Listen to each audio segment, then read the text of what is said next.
You're listening to The South Stands, a Buckeye football podcast by Ohio State fans for Ohio State fans on Apple Podcasts, YouTube, Spotify, and SoundCloud.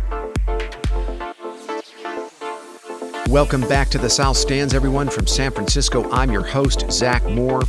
Today is Saturday, August 29th, and I'm here to recap and react to the developments in and around Ohio State football and college football from over the last week.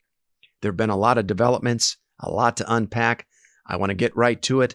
But first, if you're an Ohio State fan who's still enraged about the Big Ten's decision to protect the health and futures of young student athletes in the midst of a global pandemic by postponing fall sports, while I can't relate to you right now, I would like to try and be of service to you, because you're probably not going to like what I have to say today. However, there are other places you can go where you will be indulged. The contributors over at Bucknuts are still at full froth and would be more than happy to have you. Their Commander-in-Chief, Dave Biddle, just published a piece for that site with the headline, Big Ten Warn on Brink of Biggest Blunder in Sports History.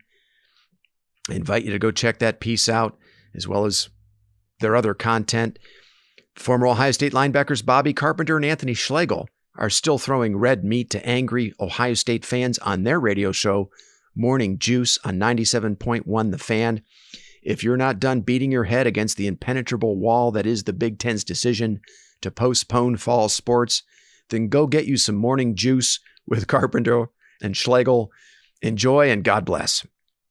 Okay, so let's start with some really good news. Earlier this week, the Food and Drug Administration issued emergency use authorization of a new rapid COVID-19 antigen test called Binax Now from Abbott that produces results in 15 minutes. The test is going to retail for $5. You'll have to go through your health provider to get it. It also comes with a mobile app for iPhone and Android called Navica, which will allow people who test negative to display a temporary digital health pass that renews each time a person is retested. Starting in September, Abbott will begin shipping tens of millions of tests, ramping up to 50 million by the beginning of October. Now, what's still a little unclear is how soon college football programs will be able to get their hands on these tests, but this is obviously great news. Yesterday, it was reported by the Milwaukee Journal Sentinel, as well as many other national college football writers, including Yahoo's Pete Thamel, Dennis Dodd of CBS, and Bruce Feldman of The Athletic, that Big Ten athletic directors and coaches are exploring several return-to-play models that include start dates ranging from the weekend of Thanksgiving to after the Super Bowl. According to Pete Thamel, the model with the late November start date has a 10+1 schedule. That's 10 conference games plus one non-conference matchup. Now, it's worth noting that these are just the ADs and coaches spitballing right now. University presidents, I don't think are involved. The reports have not been that university presidents, the real decision makers here, have been involved in these discussions. And those are the folks that will have the final say. And of course, they're going to need to have another close look at where all the key COVID-19 metrics like community transmission are before they can approve any return to play model. So I would not get attached to that late November start date. I mean, if it happens, great. But at this point, I think you'd only be setting yourself up for disappointment if you really invest in that. These discussions all seem very preliminary, and again, they don't involve any of the university administrators who are going to be making the final decisions. Plus, look, if the average American in the Big Ten footprint isn't going to do his or her part to help bring community transmission down, it's not really going to matter what the Big Ten's best laid plans are. The average American, the average Big Ten fan has a very important role to play here. You got to wear a mask, socially distance, and avoid large gatherings. That's the role that we all have to play to get Big Ten football playing again. Not surprisingly, the reaction from Buckeye Twitter to these proposed return-to-play scenarios was the internet equivalent of taking a big steaming dump right on top of them, and on top of anyone who expressed any interest or enthusiasm in them. Lots of people still having a very tough time turning the page here, still clinging to the fantasy that Ohio State might play in the fall. Personally, I was enthused to read about these proposals. I'm excited about what comes next. Whether it's a late November or early January start, I'm going to watch with great interest and enthusiasm, even if there's no playoff or national title at stake. I think back to the 2012 season, and I watched that season with great interest and enjoyment, even though that team was not eligible to compete for a conference or a national title because they were serving a postseason ban that year. But it was fun for me to watch Braxton Miller and Ryan Shazier, players like that emerge as budding stars. And that comeback win over Purdue that season was a great moment. I'm always going to remember that as one of Ohio State's great regular season wins. So that's how I'm going to treat a winter season if it happens. There'd still be a lot for me to enjoy. And the truth is, I'm in no position right now as a fan to make demands about how and when I get my Buckeye football. I'm going to take it when and however I can get it. The truth is, we're all being held hostage by this damn virus. And you're not in any position to make demands when you're being held hostage. That's the unfortunate truth right now. Earlier this week, a piece from the staff at Wolverines Digest, an affiliate site of Sports Illustrated, made the rounds on Buckeye Twitter that claims if the Big Ten had voted today, it would not have canceled the fall season. Citing several anonymous sources both within the Big Ten headquarters and at Big Ten institutions, the piece describes a very messy decision-making process in which first-year Big Ten Commissioner Kevin Warren was caught between his loyalties to university presidents and Big Ten athletic directors.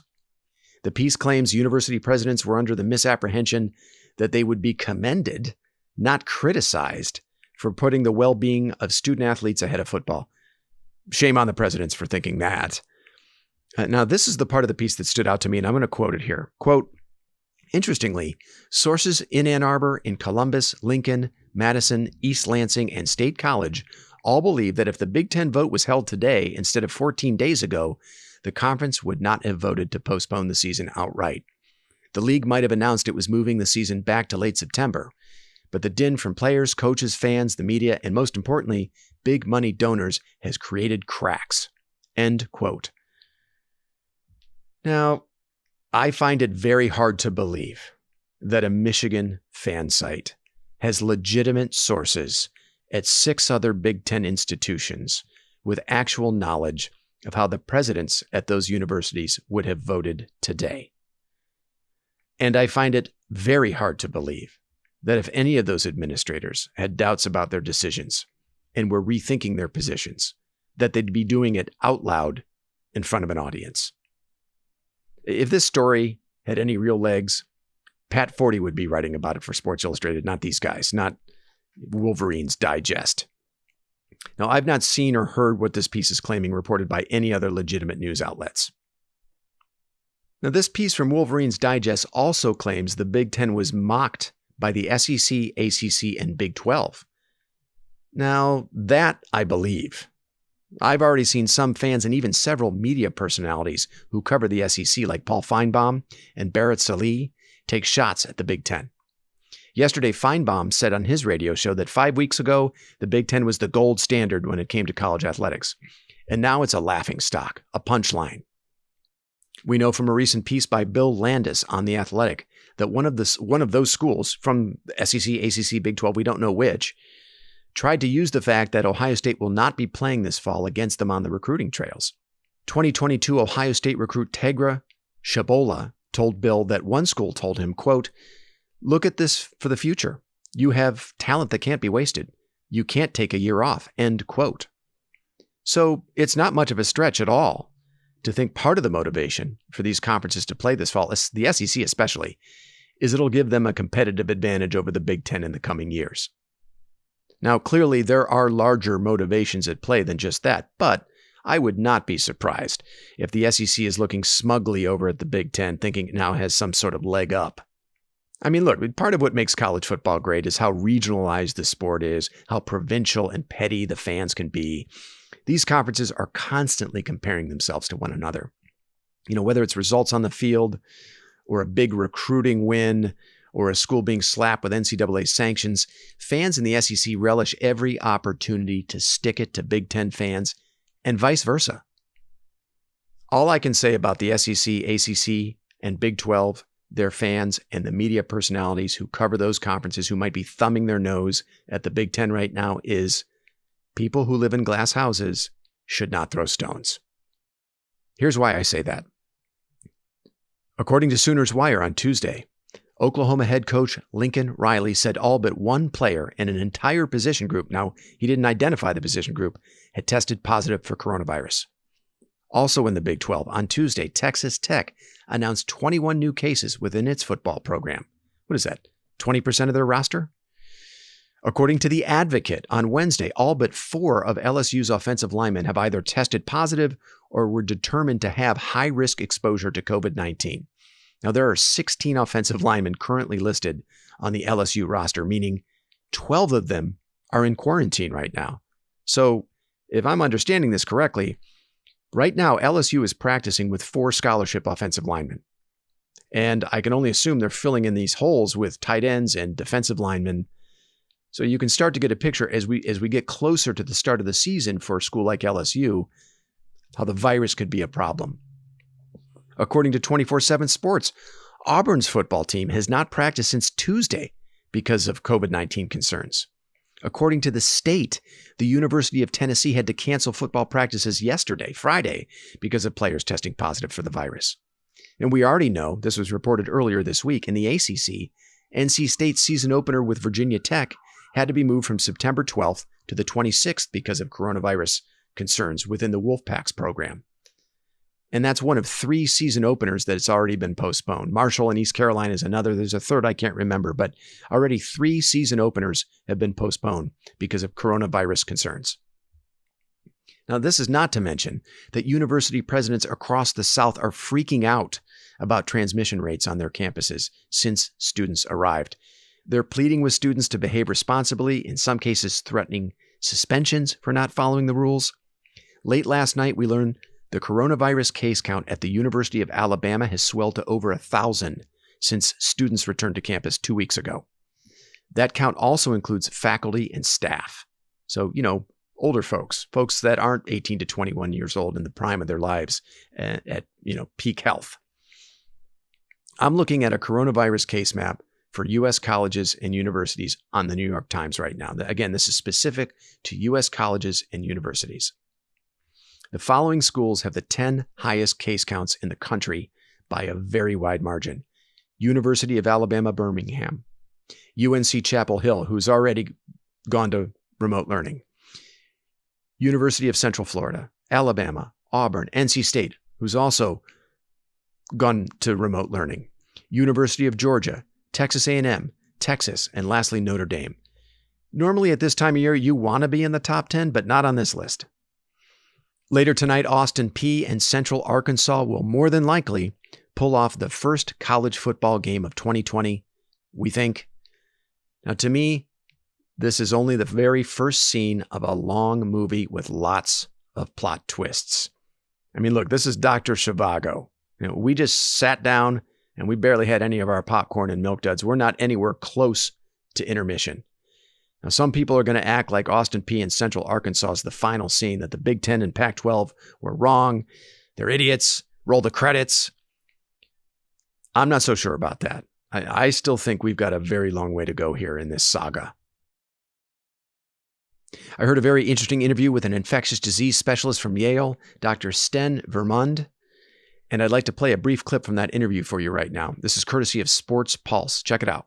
Pretty much the worst thing you could do in a respiratory viral pandemic is travel and engage in close contact, like a contact sport.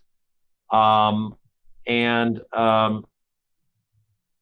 worst kind of travel, you go, then you come back. So you go to City X, you have bad luck and contract coronavirus, you bring it back home. Now you've got an outbreak on your campus. I would be at a loss to know how the logic for the ACC and SEC would be radically different from the Pac-12 and the Big Ten, because their circumstances are very similar, except for the fact that there is actually more transmission in many of the SEC schools, ACC states, than there is in some of the Pac-12 states, for example. So if anything, you would think that they'd be less likely to play. So Dr. Vermund isn't really mincing his words here, right? He's not saying, probably not a good idea, I wouldn't advise it. No, he's saying pretty much the worst thing you can do right now is get on a plane, engage in close contact with other people, get back on a plane, and fly back to your community. So it's a very fragile existence for the SEC, ACC, and Big 12 right now. Let's be very clear about what they're doing. All three of those conferences are ignoring the advice of scores of medical experts and epidemiologists like Dr. Vermund to play an amateur game with unpaid athletes who have no representation during a pandemic that's already taken 180,000 American lives. You've got Ohio State fans who are looking longingly over at these conferences right now. I don't know that they're in a very enviable position. And you don't have to take my word for it, okay, or Dr. Vermund's word for it. I have a quote here from someone else that I think is pretty illuminating. Here it goes. Quote, "Whatever conferences decide to play football this fall will be taking a ridiculously high risk they may soon regret. I know and have talked with some of the best plaintiffs' lawyers in the country this week, and they're praying the SEC, Big 12, and or the ACC are greedy enough to stay the course. If things go sideways, the plaintiffs' bar will immediately get their hands on the internal financial analyses of those schools, get the conference financials through the discovery process, then just stand in front of the jurors and point to the conferences that decided not to risk the health of their student athletes. Good Lord, I'd hate to be the lawyers defending those cases." End quote. Now that is a quote that famed college sports attorney Tom Mars provided to Pat Forty of Sports Illustrated just a couple of weeks ago. Buckeye fans will recognize that name, Tom Mars. It was Mars who got Justin Fields immediate eligibility to play for Ohio State last season after transferring from Georgia. Well, now Mars has entered the fray from the opposite side, advising player parents on how to attack the Big Ten for the way it handled its decision to postpone fall sports. Mars has started digging into emails between university administrators and other public records for anything he can use to litigate the Big Ten back onto the field this fall. The comments Mars provided Pat 42 weeks ago suggest the Big Ten did the right thing by its student athletes in postponing. Now he's attempting to expose the conference for the way it arrived at that very same decision. I don't know. To me, Mars is talking out of both sides of his mouth. I'm not sure he's your knight in shining armor here, Buckeye fans. And actually, the far more compelling records to sift through would be the emails between administrators in the SEC, ACC, and Big 12. They're the ones putting football ahead of player and community health and safety. It would be very interesting to know what those conversations look like. Speaking of lawyers, 8 Nebraska football players filed a lawsuit against the Big Ten on Thursday seeking a reversal of the Big Ten's decision to postpone fall sports. The suit claims wrongful interference with business expectations and breach of contract. If you want more detail on the lawsuit, check out the piece Evan Bland wrote for omaha.com. That piece will also link you to a PDF of the lawsuit if you really want to dig into the details. It's worth mentioning that the lead attorney on this case is Mike Flood, who's a state senator running for re-election. So reasonable to expect that win or lose, Flood stands to add some votes in the state of Nebraska for his re-election. So I find that a little gross that he's taking on this case. To me, it seems like a re-election ploy, but what do I know? In response to the suit, the Big Ten said in a statement, quote, "We share the disappointment that some student athletes and their families are feeling. However, this lawsuit has no merit, and we will defend the decision to protect all student athletes as we navigate through this global pandemic. We are actively considering options to get back to competition and look forward to doing so when it's safe to play." End quote. So, this is way out of my strike zone. I am no legal expert, but from what I'm reading and hearing, this case has no real merit. Legal analyst Daniel Wallach said in a piece by The Athletic's Mitch Sherman, the suit is unlikely to succeed because the accusation of wrongful interference is based in part on a name, image, and likeness statute that has not yet gone into effect. Wallach also said the breach of contract count is questionable because the player's contractual relationship is actually with the University of Nebraska and not the Big Ten. There was also an interesting tweet related to this suit from Warren Zola, who's a sports lawyer in Boston. Zola said, quote, "This suit seems destined to fail. How is this different than schools stopping a football game during lightning?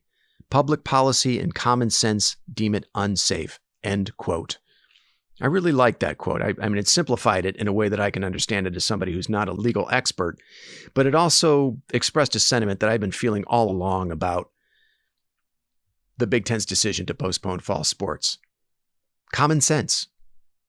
Common sense. Common sense along with science and the advice of medical experts are what guided the Big Ten's decision here. Yesterday, I was remembering back to the late summer of 1985. I was in 8th grade. I went to the drugstore and I bought 2 copies of Athlon's College Football Preview magazine.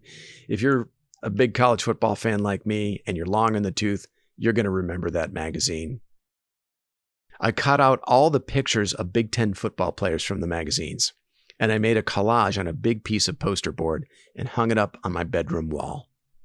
All of my favorite Buckeyes, Mike Tomczak, Keith Byers, Chris Carter, Pepper Johnson, Chris Spielman, were in the collage. I also had Chuck Long, Ronnie Harmon, and Larry Station of Iowa, Jack Trudeau, Thomas Rooks, Craig Swoop of Illinois, Al Toon from Wisconsin, Lorenzo White from Michigan State, Jim Everett and Rod Woodson from Purdue. I also made a handwritten version of Ohio State's 1985 schedule with my little sister's crayon collection, and I hung it next to the collage. I remember writing out the schedule and being meticulous about using the right school colors for each opponent. You know, for Illinois, it had to be navy and orange. Indiana, it was crimson and white. Iowa, black and gold. Michigan, of course, maize and blue. I've loved the Big Ten since I was a kid, and I still love it today. I want Big Ten football back this year as bad as anyone, but not at the expense of the health and safety of Big Ten players and Big Ten communities. I think most of the criticism the conference is getting right now is unfair. And I hate the way the Big Ten is being portrayed in the media right now. I mean, it hurts me to the core as an Ohio State fan and a Big Ten football fan of 40 years. And I don't like watching how Big Ten fans have turned on the conference. It's painful to watch, and it really bums me out. I hope as Big Ten fans, we can all get back to a happy place real soon where we can talk about football, talk about position battles instead of coronavirus case counts and conditions like myocarditis. I really, really hope that. Even if we have opposing views right now of whether Ohio State should be on the field, I think we're all united in our love for Ohio State football and for Big Ten football. And I hope we can get back to a really happy place sometime in the near future. That's going to do it for me, everyone. Thanks so much for listening. We'll see you soon. And until then, keep your chins up, Buckeye fans. You've been listening to the South Stands, a Buckeye football podcast. You can follow us on Twitter, Instagram, and Facebook, and visit our website at southstandsosu.com.